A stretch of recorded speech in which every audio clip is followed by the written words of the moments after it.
Donald Trump's White House is in full panic mode over this explosive Vanity Fair article that was dropping some major tea, quoting someone very high up in this fracturing administration. This should prove to everyone that this whole MAGA movement and this administration is nothing but a sham. One big ass sham. Because they say, I love Trump when the cameras are rolling, but behind closed doors, they are saying something completely different. Stay locked in as we unpack this article, plus talk about the compromising photo of someone very close to Donald Trump. But first, let me say this. We are inching closer and closer to 1,000 subs, so what you waiting for? Hit that subscribe button and ring that bell so you'll be the first to know when we post. This is Pragmotiv News, and I'm Cam.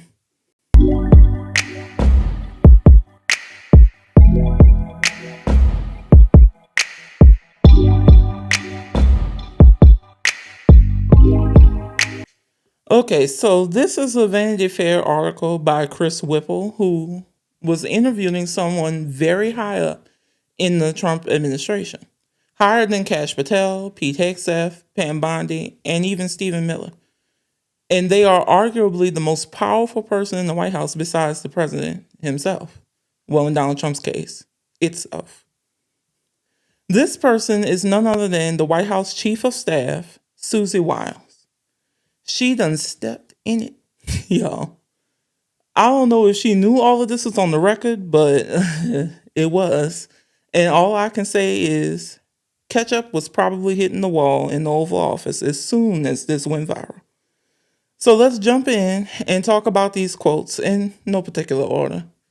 This first one, I want to talk about is Susie Wiles' sentiments on Elon Musk. The article was talking about Wiles having to grapple with another power center from day one, and that was Elon Musk. While Wiles describes Elon Muskovich as something akin to a jacked up Nosferatu. You know this guy from SpongeBob? I'm sure he's from another movie, but that's where I know him from. Now, when I saw that, I died.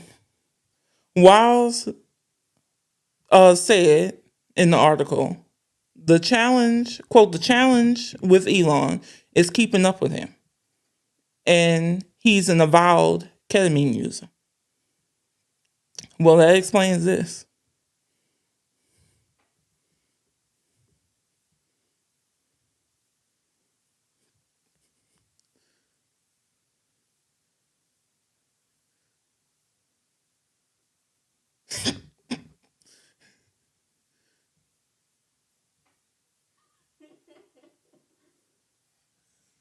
I know you're not doing that.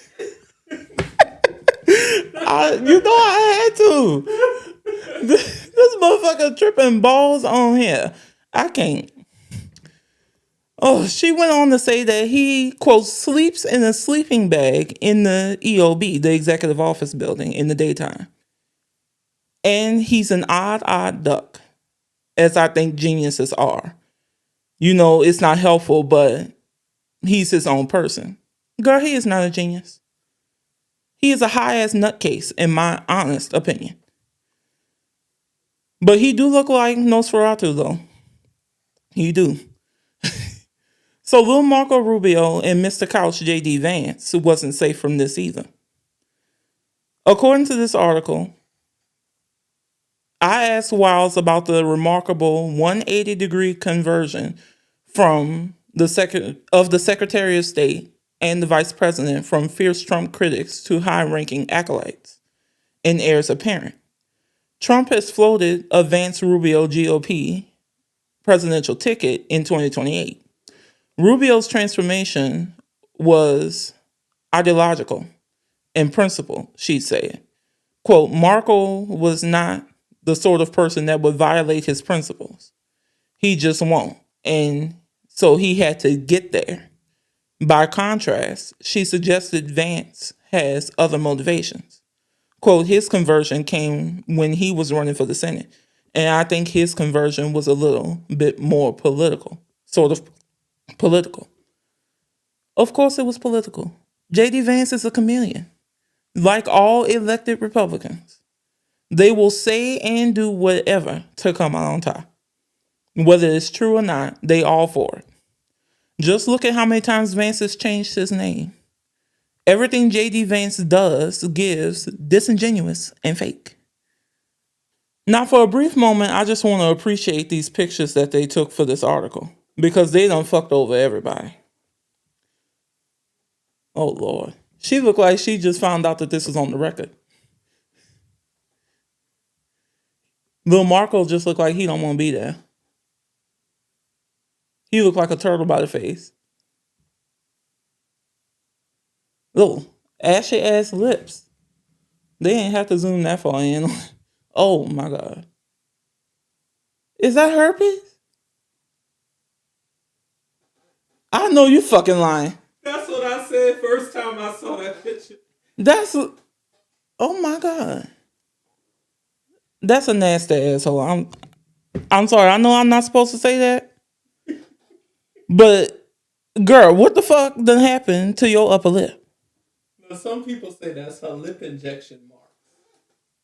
But I'm gonna go. Why is it bumps? I'm gonna go with the first.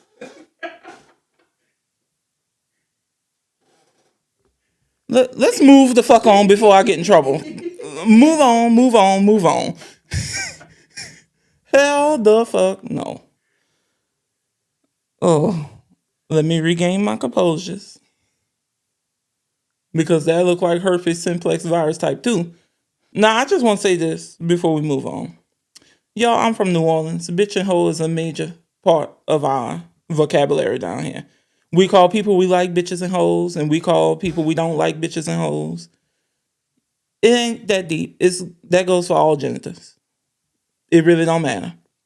But I call it like I see it, and that's a nasty asshole. I guess that's what happens when you suck on a mushroom all day. Shout out Stormy Daniels.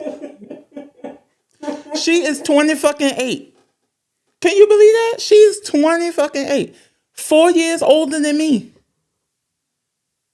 And I know I don't got that many craters in my face. I ain't got no craters. So this just proves that when you're a hateful ass bitch, it rots you from the inside out. Because she just looked rotten. So now getting back to the task at hand, because we kind of went off the rails here. Susie Wiles, the White House chief of staff, even came for the head hoe in charge, Donald Trump. According to the article, she said, quote, some clinical psychologist that knows 1 million times more than I do will dispute what I'm going to say. But high-functioning alcoholics, or alcoholics in general, their personalities are exaggerated when they drink. And so I'm a little bit of an expert in big personalities. Wiles said Trump has, quote, an alcoholic's personality. He, quote, operates with a view that there's nothing he can't do. Nothing. Zero. Nothing.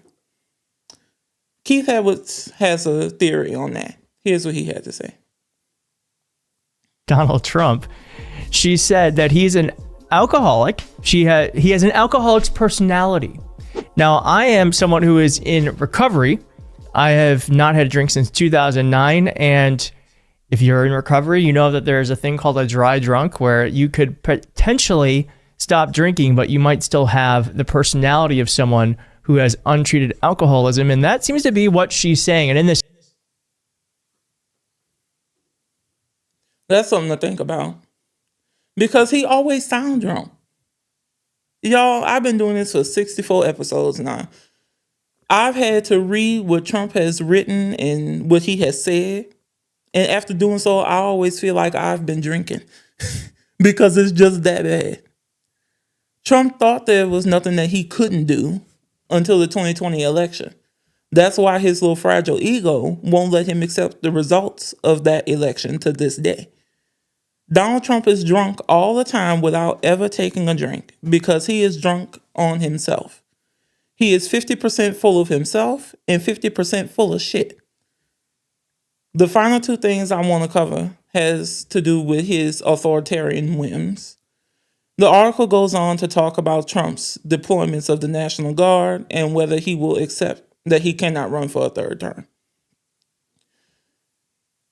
So the article said, quote, critics denounced the deployments as unconstitutional, performative, and ineffective.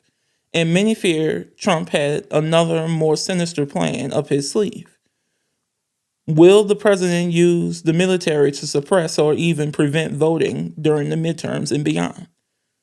Quote, I say that it is categorically false. Will not happen. It's just wrongheaded.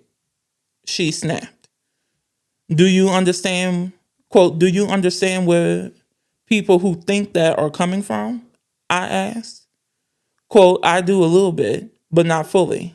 I mean, I think they hate the president. They think he's too wrapped up in what happened in 2020. He is wrapped up in what happened in 2021. It's not hating the president. It's a reaction to his actions. He is cozying up to dictators because he wants to be them. He incited an insurrection. His people clearly want him to be a dictator. He said he would be a dictator on day one. And he is deploying the military against U.S. citizens, while ICE is going around harassing and racially profiling U.S. citizens. I strongly believe ICE will be at the polls intimidating and harassing people in the midterms and beyond, as long as he is president, and as long as the Republican is president. So she just has her head in her ass, and or she's lying.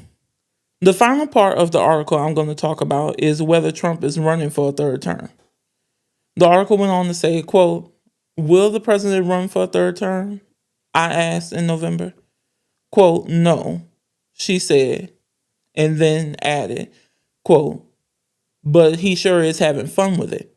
Wiles said, he knows it's, quote, driving people crazy. Quote, so that's why he talks about it, I said. Quote, yeah, 100%. Would you say categorically no, and that the 22nd Amendment rules out a third term? I do, yeah. And I'm not a lawyer, but based on my reading of it, it's pretty unequivocal. And has he told you in so many words? Yes, or a couple of times, yes. And then she went on, quote, sometimes he laments, gosh, I feel like we're doing really well. I wish I could run again. And then he immediately says, quote, not really. I will have served 2 terms and I will have gotten done what I need to get done. And it's time to give someone else a chance. So, any given day, right? But he knows he can't run again. So, y'all, this proves what I already knew. Half the shit coming out of his pie hole is straight BS because he knows the media will eat it up and that he is intentionally working on people's nerves. He does that to distract from his deficiencies. He prints Trump 2028 hats and the media eats it up and they are then not reporting on the economy. Half the White House missing, his low poll numbers, grocery prices still being sky high, people's healthcare premiums skyrocketing, and the countless other shit that goes unreported because corporate media is gullible as fuck. Now it's only going to get worse because the Republicans have taken over the media. To learn more about that, go watch Trey's video that the powers that be don't want you to see. I'll link it down below. This is why me and Trey started Pragmotiv Podcast and Pragmotiv News, because we saw that the corporate media was getting dog walked by Trump because they were focused on the shining object that Trump presents to distract from what's really going on. So like, comment, and subscribe to never fall for Trump's bullshit again and to stay prag-motivated. We are 100 subscribers away from 1,000. It's so crazy that we have grown this much in just a few short months. Trey and I thank you from the bottom of our hearts, and we look forward to making more videos for y'all. Remember, you could find us on Spotify, Apple Podcasts, Audible, and iHeartRadio so that you can listen to us even when you're on the go. That's all for me today. Until next time. Peace.